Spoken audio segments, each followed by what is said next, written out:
All right, welcome everyone. We are so excited that you are continuing on this journey to support our students, especially in terms of math intervention.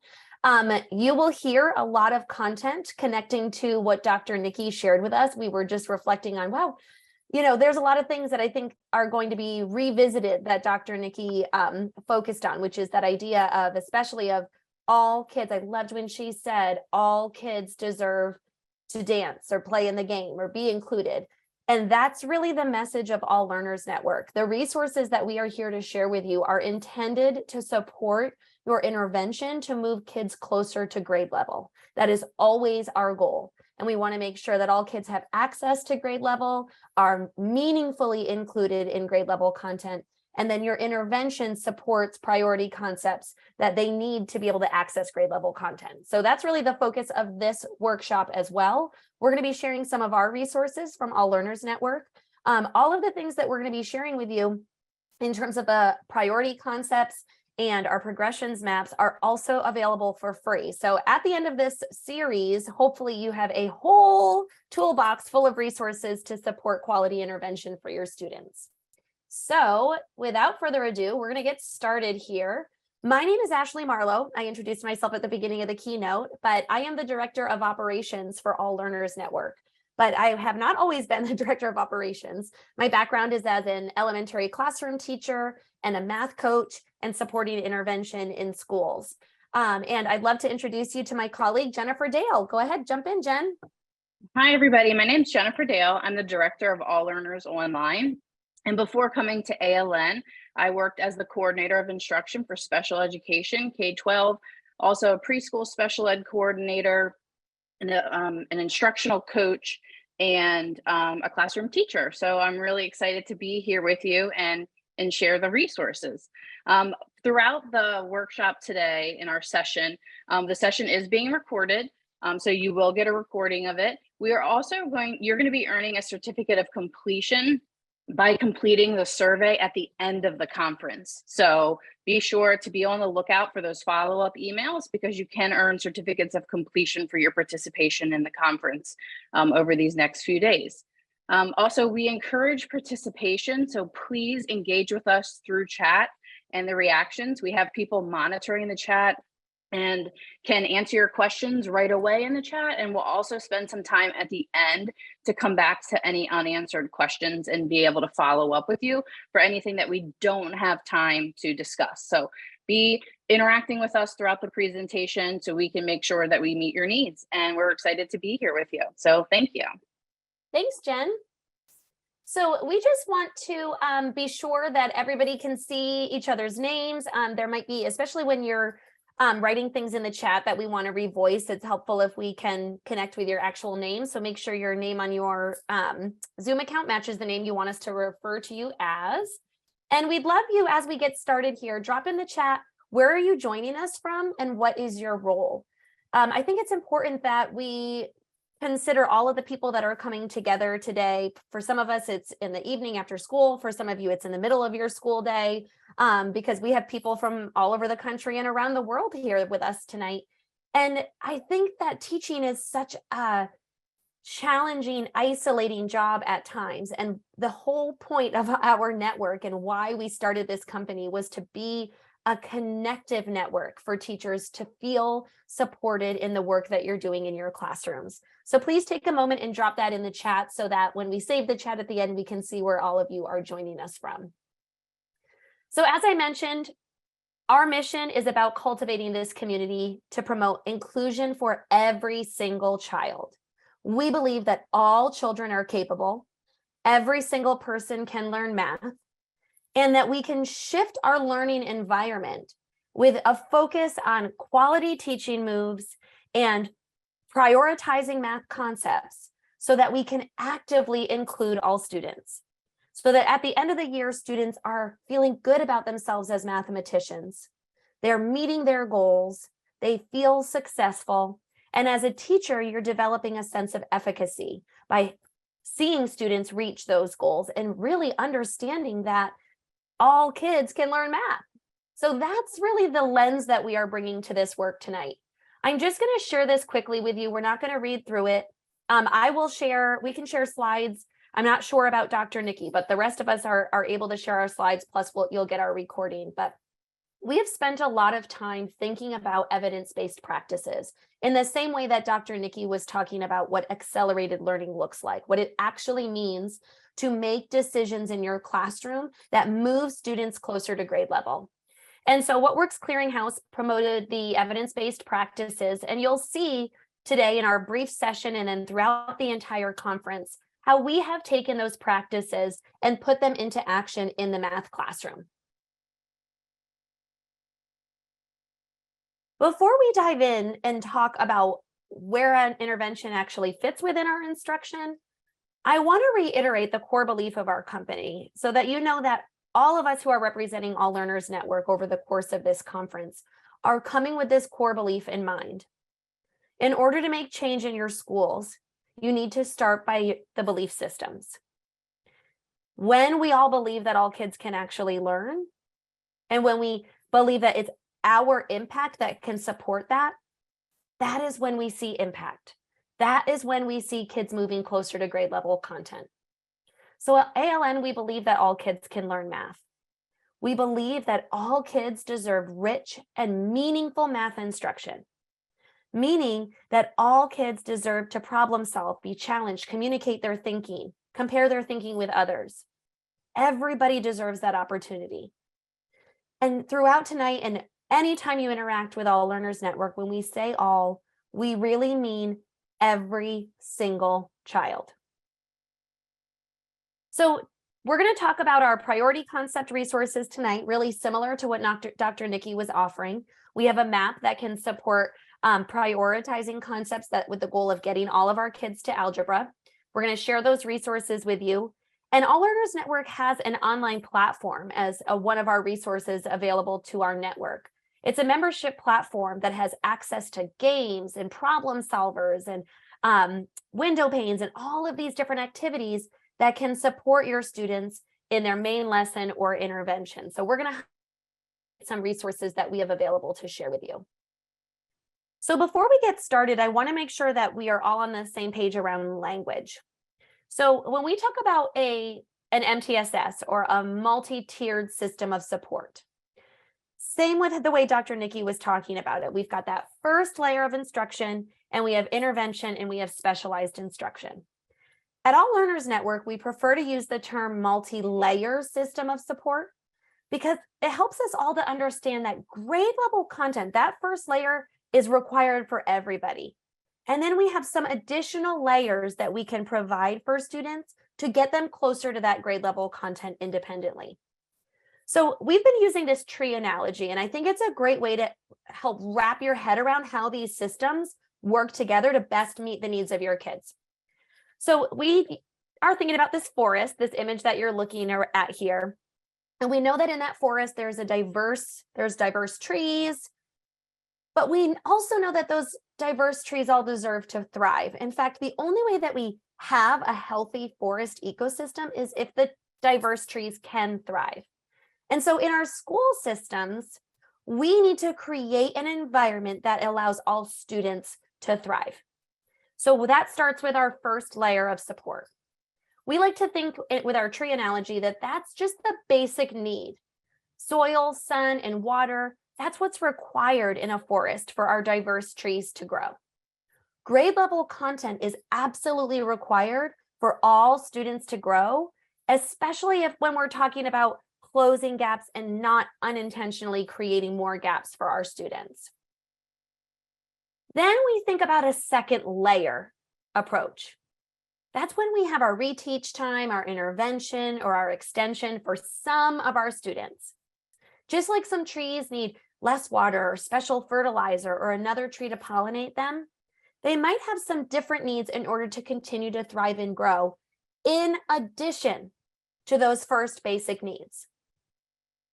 And then we have what we call a third layer of support, where a few students need what we call specialized instruction. These few trees need really specific growing conditions. And I like to think about my fiddle leaf figs in my house that I love. and I have to water them on the same day, and they need a certain amount of sunlight and an exact amount of fertilizer, and I have to shake them every couple of days to make sure that they're sturdy. All these things that go into those very specific needs of my tree so that my tree can thrive and grow. But if I just provided those few specific needs without the additional basic needs of soil, sun, and water, my fiddle leaf fig is not going to be able to thrive. And we think that same way about our students. All three layers are necessary in order to think about a system that allows everybody to thrive. Tonight, we're not going to be able to talk too much about what we consider an intensive intervention. Dr. Nikki also was only able to touch on this a little bit today. But the idea of an intensive intervention, we're really thinking about a broader team who's coming together to take into consideration a student's complex cognitive needs, what they need around their social emotional support, executive functioning, in addition to the math content needs and other needs that that student needs access to in order to thrive in the math classroom. We just wanted to share this with you, and Katie will drop it in the chat. If you are someone here who works with students who have intensive needs, this could be a resource to help bring your whole team together to plan that intensive intervention. Today's workshop is really focused on teachers, special educators, interventionists who are identifying math goals for students and seek to meet that math goal in a small group setting with just a primary focus on mathematics. So we just like to clarify the difference between those two, because we acknowledge that when you're actually having a multi-layer system of support, there are diverse types of intervention you might need to consider. So before we talk about strategies, we need to acknowledge barriers. We know that education right now is really challenging. There are a lot of barriers that are existing for our teachers and for our students to access quality intervention. On the slide here, you can see some of the barriers that we often talk about. Time. When do I actually have time to meet with these students? What does my schedule look like? Often schedules overlap. And so students who require intervention the person who can provide that intervention can only come during tier 1 instruction. And then we know we're unintentionally creating new gaps. Collaboration with these specialists to plan an intervention that's going to meet the diverse needs of our students. Being able to talk to other math coaches, a math interventionist, a special educator, the students, whoever their support system is at home, to best think about what's going to meet the needs of this child. Belief systems. We started by talking about that. If you don't believe that all kids can learn math, it is really hard to create an intervention that will actually meet that child where they're at. When we are planning an intervention with a deficit mindset, focusing on all of the things a kid can't do, it is really hard to overcome that barrier. So belief systems and understanding how these layers work together is a barrier. The fact that right now, especially coming out of the COVID-19 pandemic, for many of us still living and experiencing it, we have kids with really diverse needs, maybe outside of our comfort zone, where we're looking at content that we never really had to talk about before. I'm a third grade I still identify as a third grade teacher. And I know that there are third graders right now who still need to work on kindergarten math goals. While at the same time, there are third graders who are ready for third grade content and ready to think about fourth grade content. And we think about the breadth of knowledge that our elementary educators and special educators need in all content areas to be able to adequately identify an intervention goal. It's a big ask. And there's not time and collaboration in this belief system, and all those things create barriers for our students. Finally, availability of resources. That's one way that we're hoping to support this system. We have resources to provide for you that can help you prioritize math content, understand the math at a level that can help you move students along a progression. That's within your level of control. And I know that some of these other areas are not. And the rest of the time today, we're going to focus on what is in your control. And know that we are sharing this with you, knowing that your on the ground experience involves barriers. So where do we start? We start by acknowledging current practice, what we have often been seeing in schools. Dr. Nikki said this exact same thing. Repeating a lesson again, louder and slower, is not an intervention. Sitting and giving a child a worksheet and practicing facts over and over is not an intervention. But what we see most often is an unclear goal, not out of a lack of trying, but out of a lack of understanding and knowing what's an appropriate goal and where to start. Math content knowledge, especially for our elementary educators, we have not been set up to succeed at being able to understand our diverse learners well. So we're hoping to share some resources with you that can help you to set that clear goal, just like Dr. Nikki shared her resources with those cool images on them, where you can have a clear goal related to a priority concept. You know where to start and where to move students forward. You're communicating that goal to students, and you're celebrating for yourself and for your students when that goal is met. So here's what we're suggesting. Math intervention should include a clear, manageable goal focused on core prioritized math content. Meaning, if I'm a third grade teacher and my goal for my group of students that I'm going to provide intervention for is, I want you to be able to add 3-digit numbers by the end of the year. That's a huge goal. I don't know when I'll achieve that goal. That feels like a big, long goal that we might be needing to work toward. When we're talking about a clear, manageable goal, we want something, as Dr. Nikki said, that could be completed within about 6 to 8 weeks, a few times a week of meeting with students. So a reasonable goal that's your check-in point to look at if a student is making progress. When we teach kids to play baseball, for example, we don't start by saying, by the end of this, you're going to know all the rules of the game and you're going to be able to hit a ball really far and run around the bases. I'm not a big baseball person. That might not be the right analogy, but you get what I'm saying. We start with, this is one rule. This is how you walk along the bases. This is how you hold a bat. We have small, manageable goals that can be progress monitored and celebrated when they're met. That is what intervention should look like. We believe in using a launch. Dr. Nikki shared some of those in her presentation, those images or number sense routines that are an open-ended task where students can enter into intervention. When students are going to do work in a small group, especially in math, all of a sudden their own boundaries come up. They tell themselves, I'm not good at math. I don't know what I'm doing. I'm bad. I'm dumb. I need to do this again. But when we create an open-ended task as our entry point to intervention, we say, everybody belongs here.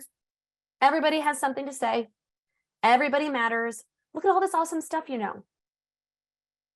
We're going to play lots of games.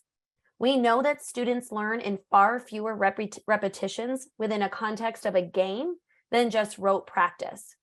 When we play games, we build our number sense, we get to communicate our thinking, we're highly engaged in the task.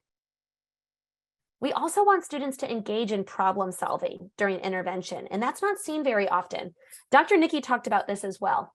When we create a context for our learners to muck through the mathematics and think about it related to real life and solve a problem, they're a lot more likely to develop deep conceptual understanding than if we just give them straight arithmetic on a page, right?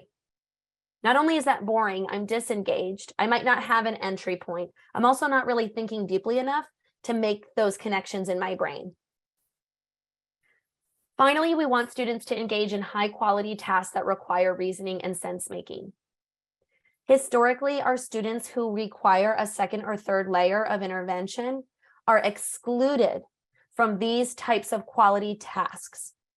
They are excluded from the opportunities among their peers to think critically, explain their thinking, connect to others.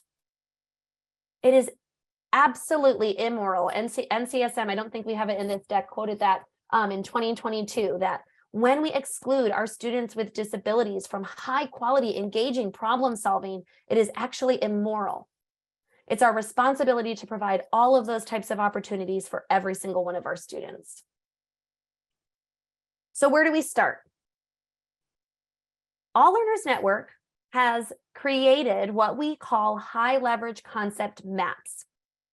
These maps are intended to help you identify what is the one key, bare minimum priority concept at each grade level, pre-K through 8, so that we can remove the barrier to access to Algebra 1 for all students. Algebra is a gatekeeper for many of our students to enter into high school with what they need to be able to do to develop college and career readiness skills.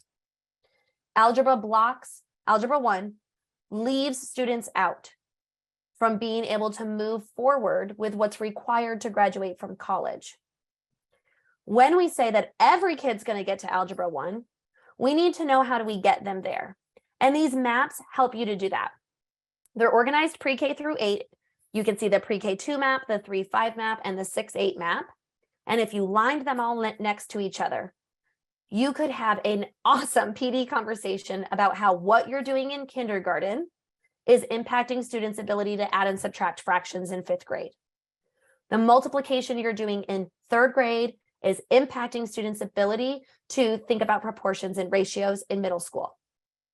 So these maps help you identify the priority concept. They also share with you a model for instruction to focus on, the critical strategies that we know work best for students, especially in an intervention setting. So often in intervention, we try to give kids lots of different strategies to try to see what sticks. And that's actually pretty ineffective and overwhelming. So when we prioritize our critical strategies, that's what we want to see kids mucking around with during their intervention time. And then this 6-8 map, I included that because it has an additional row there to explain the meaning or why those concepts were the priority. When you're using these maps, you are not getting rid of all the rest of your instruction. Tier 1 instruction, you're following your pacing guide. All kids have access to grade level content. You're using the concept map to decide if this student needs X, Y, and Z. X is the concept on that map. I'm going to prioritize that. As a 3rd grade teacher, the priority concept was multiply and divide within 100. I knew that it was my responsibility to make sure every single child could multiply and divide within 100 by the end of the year. But I also was able to check back on the 2nd grade priority concept, adding and subtracting within 1,000, to also consider who may need intervention on that priority concept. Because we know that when students have solid understanding through place value and decomposition strategies with adding and subtracting, and when they understand what it means to multiply and they build that multiplicative reasoning, when they get to 4th and 5th grade and have to apply that to larger numbers and fractions, they are a lot more likely able to access that grade level content when they've had intervention in the right way to build back up to that grade level. So these maps help you focus on that. We have assessments to go along with each of these concepts. So these are all free on our website. I'm sure Katie's dropping all these things in the chat, so you can click on them and play with them while you're listening to me continuing my monologue. But the assessments are awesome because you need to know where your students are at. And a lot of the assessments that we give our students give us a cut score. And then we put kids into groups like yellow, green, and red, or high, medium, low. That doesn't tell me anything as a teacher about what I need to be doing with them. These high leverage assessments are directly connected to the high leverage concept that they are labeled as. So high leverage assessment 4, we purposely removed grade level from that because you will be using these assessments outside of the grade level a student is in. And we want to make sure that these are as safe and accessible for our students to feel like they're just showing what they know. So HLA 4 is connected to high leverage concept for grade 4. The purpose of this resource is for you to say, I have evidence that you know how to do this. Not, I got all 4 right, or you got all 4 right, you got 3 of them wrong. That's not going to help inform your instruction. You need to know what strategies are kids using, what models are they using, if you are going to be able to know this is what you can do, and this is how I'm going to move you forward. Remember, we want to take that growth mindset approach. We're not going to have any deficit thinking around all the things kids can't do. We're going to focus on, I have evidence that you can do this. And now I'm going to move you forward on the progression. So we had these two resources created, and then we realized we need progressions. We need people to be able to look at these documents and identify where are students at and how do I move them forward. So we've created progressions documents for pre-K through 8. These are actually being in the works to be reformatted to add a few more models. So similar to how Dr. Nikki had hers organized with some pictures associated with it, it's helpful to see when we talk about TENS frames, what does that look like? So those will be done in about a month. But right now they primarily look like this. And the idea of these documents is that you can look at this grade 1 high leverage concept progression, and you can see at the beginning of the year in September, I would expect to see students working on counting forward and backward within 1 to 30. When I have evidence of student understanding of that concept, I can move to the next box on the progression. You're intended to read these documents from left to right and then top to bottom, because the overall concept is broken up into objectives. So oral counting, subitizing, counting collections to build place value understanding are all components of the high leverage concept. But then each of those little white boxes breaks down that concept into smaller, manageable chunks. So these have been a game changer for our special educators that we're working with. As a special educator, I can use the high leverage assessments to identify which grade level priority concept I want to focus on. That's going to be my goal on a student's IEP. And then when I want to list objectives, I can go right to the progressions document and outline my look fors that will show me that this student is making progress toward that goal. So this whole suite together, as a special educator, a classroom teacher, and an interventionist, allows you to identify the priority concept for your intervention. It allows you to assess your students' understanding of that concept and look for their comfort strategies that they're able to use effectively and efficiently. And it helps you break down that bigger concept into smaller parts. So as an educator, you have a clear, manageable goal. You're going to meet with students 2 or 3 times a week for about 6 weeks, and then you're going to check back in on that goal. Do I have evidence that these students are counting forward and backward within 30? Awesome, we can move on. And what's great about this is you'll find that as you're doing activities with students, a lot of these skills are built simultaneously. So you're not going to work on each of these boxes discretely. You'll see evidence of students' understanding building across these rows over time, simultaneously as you're playing games and doing problems together and having those launch conversations. So I'm going to give you just about 1 minute because I want us to get to the next part and we don't have a ton of time. But I want you to make sure that you've clicked those links from Katie. You have them open in your tabs. You see them, you have access to them. And whether you choose to drop it in the chat or you're just having a private reflection, how do you see these documents supporting understanding what your students know and what they need next? How do you see using these resources as part of your system to actively meet the needs of your diverse learners and move them closer to grade level? Katie, I think, also dropped in the chat. We wrote a blog post about how to use these resources. So you're not going to be able to read all these in this last 20 minutes together, but I want you to have access to all of that. And everything we're sharing in all of these workshop sessions will come to you with the recordings. Jen, is there anything I should pause for in the chat, or are we good? I think we're good. I've got one question that I can share out and you can speak to now or later at the end. Okay. Just a question that wondering about learners on an IEP who have specific goals that need to be targeted. If there are students that are working at a grade 1 or preschool level, but that student is in 3rd grade. I wrote a little bit in the chat about how these documents are really helpful towards that, but I knew you would have even more to speak to that, the importance of, the grade level focus, but that they are designed to help meet students where they're at. Yeah, so what this looked like, I was a 3rd grade teacher. I've now said that several times. So I had a student who, and I will add to this.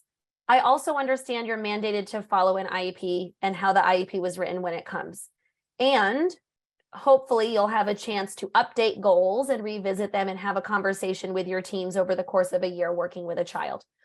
So with that said, as a third grade teacher, I was teaching grade level concepts, thinking about what are the instructional routines that I'm doing, or what are my pedagogical decisions I'm making to include all of my students. I had a student in my class whose goals were really focused on pre-K, K goals. So that student was in my room for launch and for the main lesson to receive grade level instruction. The launch is an awesome opportunity, like what Dr. Nikki showed, to have a number talk routine or something where anybody could say anything and enter into the task. And all students have a sense of power among their peers in the math classroom. And then I worked with our team to develop activities, games, and problem solvers that my student could work on during the independent practice time and math menu time of my, which is kind of like that, as Dr. Nikki said, the what I need time for that student to be able to work on the pre-K, K goals. The pre-K, K goals that we set were using these progressions documents because we knew that when we saw evidence of growth in those goals, it would be supporting grade level understanding because these concepts were intentionally written as the priority of the grade level or the most important concept that this child absolutely needs to get to the next grade level. So the gist of that is, you know, that if you're working on these concepts, that you're working on a math concept that has been well researched and put out a ton of kids and gotten feedback on and adjusted and amended to be able to say, is this the concept that we see is making a difference for our learners to access grade level content? So I know with full confidence that if we're working on that goal, that we are supporting back to grade level. Does that help a little bit? Okay, so I want to have time to share with you an example of this.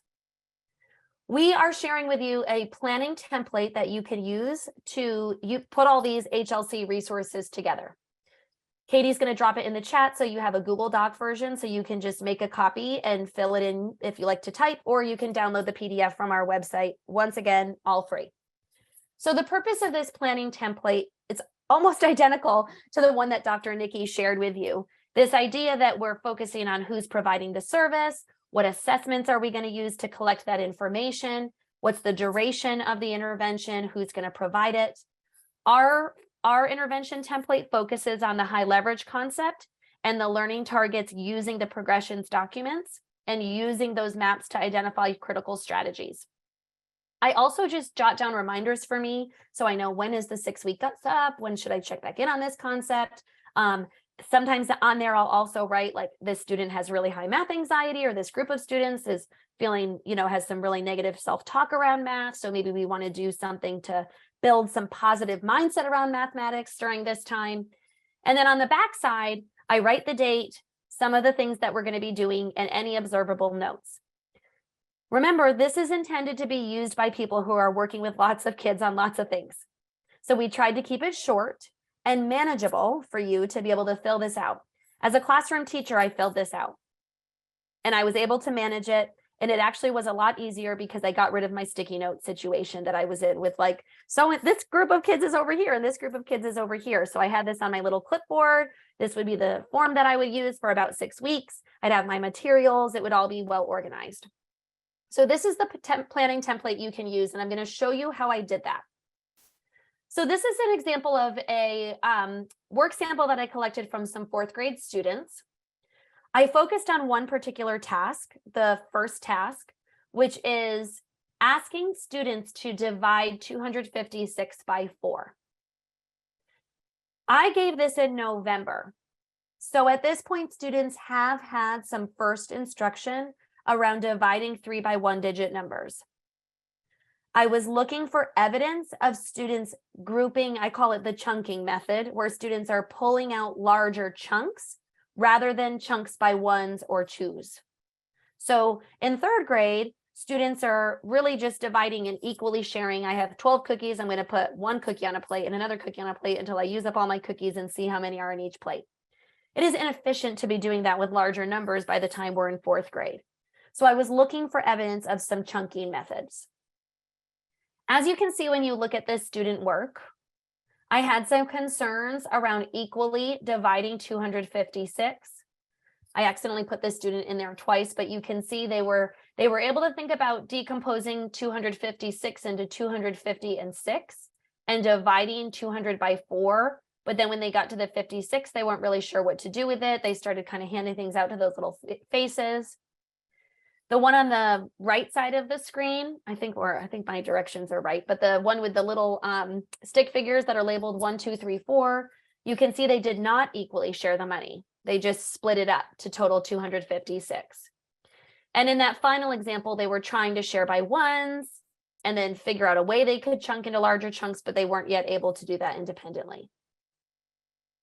So I looked at the grade 4 high leverage concept, which is to be able to multiply and divide any two numbers within 1,000, both in context and in equations. Starting with looking at that information within context gives you an entry point so that students, I call them naked numbers, when we just give them numbers or an expression to solve without any context. As Dr. Nikki talked about, it's really hard to get information about student thinking. So I like to start with context. I had some concerns around their grouping models. I went to the grade 4 progressions document. I looked at the very beginning of the grade 4 progression, and you can see division, partitive and quotative models in both equations and contexts, shares equal sized portions from the total to each group using benchmark sized quantities, 10, 5s, 2s, and then 1s from a whole within 1,000. Or we want to see students at least subtracting equal sized groups from the divisor. In the examples that I showed you, students were not yet able to remove benchmark sized quantities and didn't have that understanding of equal sized groupings being removed. So that's going to be my goal.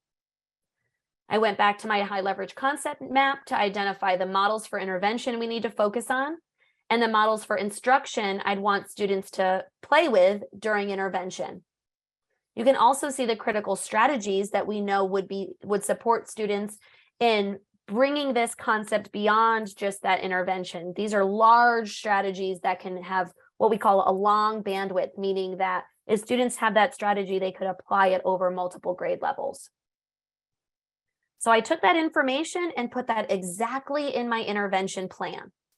So I put the names of the students that I looked at. I'm the classroom teacher. I gave the information I used to gather this. I set my start and end date of intervention. Like I said, I usually do a 6 to 8 week block, and I try to meet with students 3 times a week. This type of frequency aligns with what Dr. Nikki was talking about in terms of acceleration. The rest of this information is exactly what I just shared with you on those maps. The high leverage concept is the goal. I pulled the learning target right from the progressions document. I pulled the critical strategy I wanted to start with. I want to focus on area models and I want to focus on decomposition within multiplication. And what I'm going to do about that, I want to think about some launch images that promote decomposition of arrays. So I want kids to be able to break those arrays into smaller chunks. That's how we'll get at that equal sized partitioning model. I want them to interact with problem solvers that involve a division context. These students are just entering into this concept. So we are living in context, building that concrete understanding and representing it using models. And I'm going to reassess just task A in 6 weeks. I'm not going to give all 4 tasks again because I'm focusing on that one concept and that one strategy that I want to see improvement on. What are some things you can do during that 30 minutes? These are 2 ways you could structure your block. You could start with 5 to 10 minutes of a launch, meaning your kids are really going to be engaged in dialogue, comparing their thinking, say, I tried the same thing as you, or I tried something different than you. My strategy looks like this, your strategy looks like that. Then we're going to spend about 10 to 15 minutes doing either a problem solver or a game. So getting deep into a game, deep into a task where we're talking about it, sharing our thinking aloud. Games in a small group is a lot of out loud talk. Tell me what you're thinking right now. Tell me why you're doing that. Explain to me what you think they are going to do. And I always wrap up with a closure, going back to that goal. When I'm providing intervention, I am crystal clear with my students that this is our big goal and this is what we're looking for. We are looking to multiply and divide any two numbers within 1,000. And what I first want to see is that we can share equal-sized portions out of a larger chunk. I'm going to regularly revisit that with my students because every time I see evidence of it, I'm going to call them into that. Oh my gosh, look, I see that you took that 12 and you broke it up into chunks. That's awesome. That's exactly working what I want to see with our goal. Let's work on it with bigger numbers. Every time they show evidence of doing that type of thinking, I am going to acknowledge it and celebrate it because that is what our students need to feel that they belong, feel like they are capable, for me to feel effective, that we're actually doing what we said we were going to do. And most importantly, that's how I regularly check in on their learning. So that closure, if you're somebody who's an interventionist who has to walk kids back to class or you leave the room, save that closure for while you're cleaning up. It can just be a walk and talk conversation. It can be a let's get a movement break and go talk about what we've been working on. It doesn't have to be sitting there and sharing at the table. And closure is very important. It holds you accountable. It holds your students accountable for what the goal is. So here are some things I just pulled. I mentioned I was going to show you what our online resources look like on the ALO platform before we wrapped up. So these all come from our platform as things that we can share with you that if you're interested in looking at that, that'll be something that comes in a later link. But really the idea is I want to think about a launch, which is typically an image. I purposefully chose an image that separated the donuts. Remember, my goal is decomposition. So I want kids to solve for this array and then this array and then put it back together and then take it back apart again. In an intervention, a launch could be revisited over multiple days. Same thing within a classroom, but I typically do it especially when I'm using a launch in my intervention groups because kids need multiple exposure to deepen their understanding. And if I have some students who are maybe reluctant to share or engage in the conversation, when they have multiple days with the same image, they're a lot more likely to have something to say. I purposely selected a window pane or a skills practice that was going back to where I think they might be comfortable independently. So 2 by 1 digit numbers, which was the previous grade level's goal. I want to see if they're comfortable doing that with a strategy within context. So I put that as their window pane. We're going to do a problem solver together. Once again, going back to my goal, we're looking on decomposition of number. So they have a whole bunch of chocolates. They want to organize them in these boxes. Each box holds 12. They want to figure out how to organize them. Comfortable numbers. We're not yet back into those 3-digit numbers yet, but I want to see what strategies, or do they have these strategies that I want to see them have with smaller numbers first. And I always play a game. Like I said, games are the way that we solidify our learning. So I specifically chose a game called Product Foursquare, which is a game where students are revisiting the relationship between multiplication and division.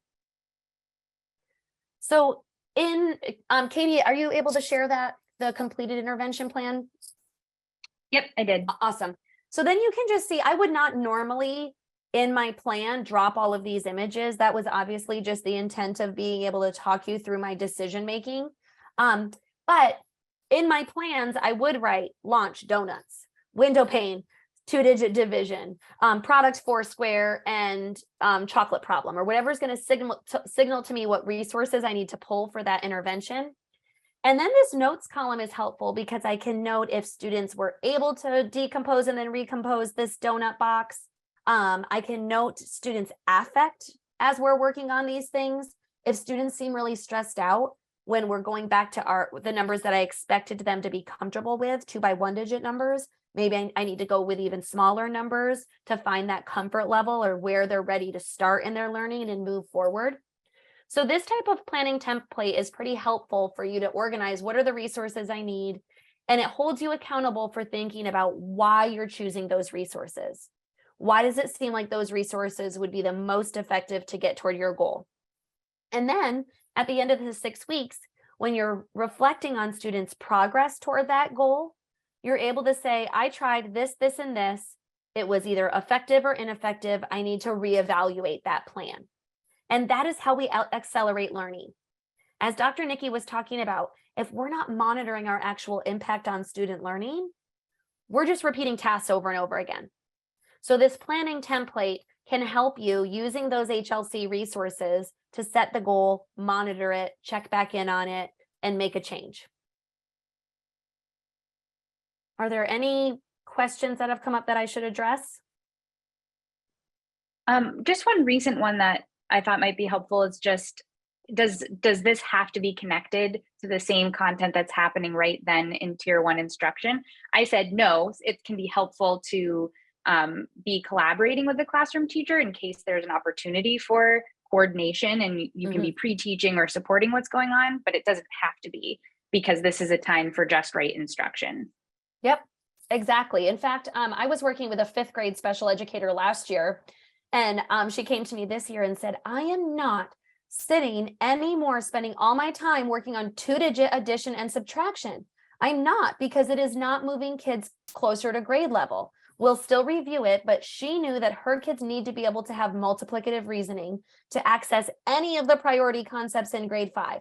And so now her instruction is focused on multiplicative reasoning. There's some revisiting of even prior concepts, but she took those multi goals that her student had and thought about what is the highest priority to move that student closer to grade level. It is not going to look exactly like what they're doing in class, and it shouldn't.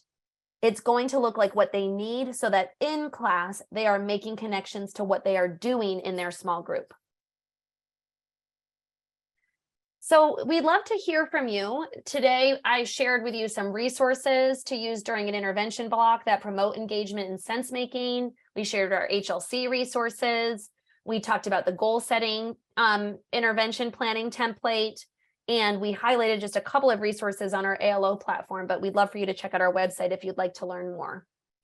So in the chat, we'd love for you to share with us what would be your just right next step. So when we think about intervening with our students, we want to think, what's the next right thing to move them forward? What is your next right thing that you are hoping to do with students that is going to support your intervention block based on what we talked about today? So take just a minute to share that in the chat, and we'll voice some of them out.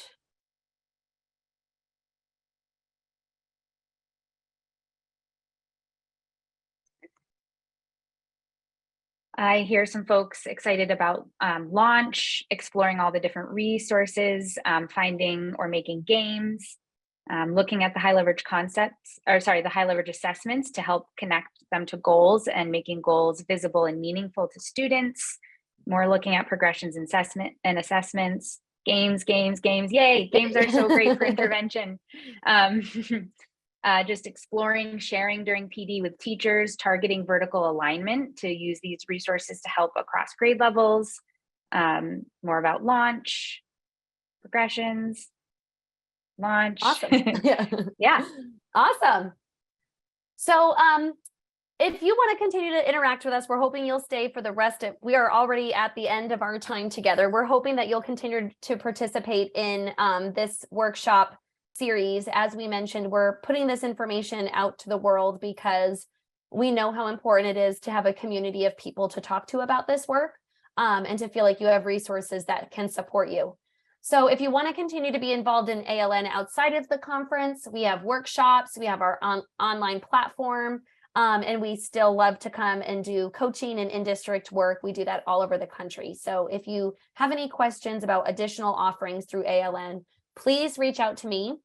Jen, was there anything you wanted to say as we wrap up?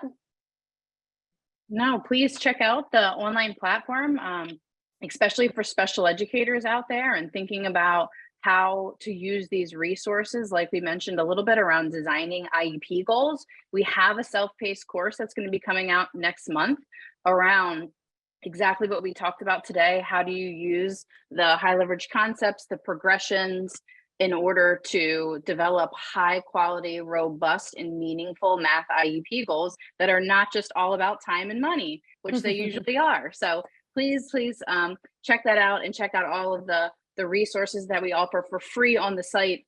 And then also we encourage you to join our online membership platform so that we can grow our community and you can network and connect with others and have access to all these resources.